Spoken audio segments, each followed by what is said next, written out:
Hello friends, ரஜினிக்கு தங்கச்சியா நடிக்கிற வாய்ப்பை தட்டி கழிச்சிருக்காங்க ஒரு பிரபல நடிகை. எனக்கு ஹால் ஷீட் இல்லை அப்படின்னு சொல்லியே அதை தட்டி கழிச்சிருக்காங்க. வாங்க அவங்க யாரு அப்படிங்கிற டீட்டெயிலான விஷயங்களை இந்த வீடியோவில் பார்க்கலாம். சூப்பர் ஸ்டார் ரஜினிகாந்தோட நடிக்கணும் அப்படிங்கிறது நிறைய நடிகர் நடிகைகளோட பெரிய கனவாகவே இருந்துச்சுக்கு. எல்லா நடிகர் நடிகைகளுமே ரஜினிகாந்தோட நடிக்கிற வாய்ப்பு கிடைச்சிடாதா அப்படின்னு ரொம்பவே ஏங்கிக்கிட்டும் இருக்காங்க.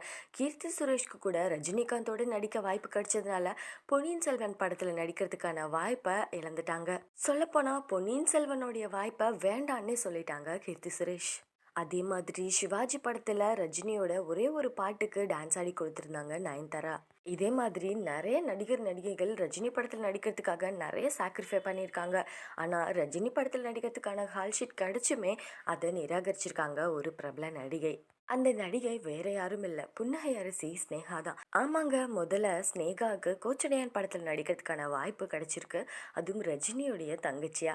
முதல்ல இவங்க ஓகேன்னு சொல்லியிருக்காங்க. ஆனா அதுக்கப்புறமா படப்பிடிப்புல தள்ளி போய்கிட்டே இருக்கு அப்படிங்கிறதுனால ஹால் ஷீட் இல்லாத காரணத்தினால அதை நிராகரிச்சிருக்காங்க. அதுக்கப்புறமா ஸ்னேகா நடிக்க இருந்த அந்த தங்கச்சி கதாபாத்திரத்துல ஆனந்த தாண்டவம் படத்தோட நடிகையான ருக்மிணி நடிச்சிருந்தாங்க. இந்த படத்தை ரஜினியுடைய ரெண்டாவது மகளான சௌந்தர்யா தான் இயக்குனாங்க. இந்த படத்துக்கு ஏஆர் ரஹ்மான் தான் இசையமைச்சிருந்தாரு அப்படிங்கிறது குறிப்பிடப்பட வேண்டிய ஒரு விஷயம். இதை பற்றின உங்களுடைய கருத்துக்களை கமெண்ட் செக்ஷனில் கமெண்ட் பண்ணுங்கள். இந்த வீடியோ பிடிச்சதா லைக் பண்ணுங்கள். நம்ம சேனலை சப்ஸ்கிரைப் பண்ணி சப்போர்ட் பண்ணுங்கள். தேங்க்ஸ் ஃபார் வாட்சிங்.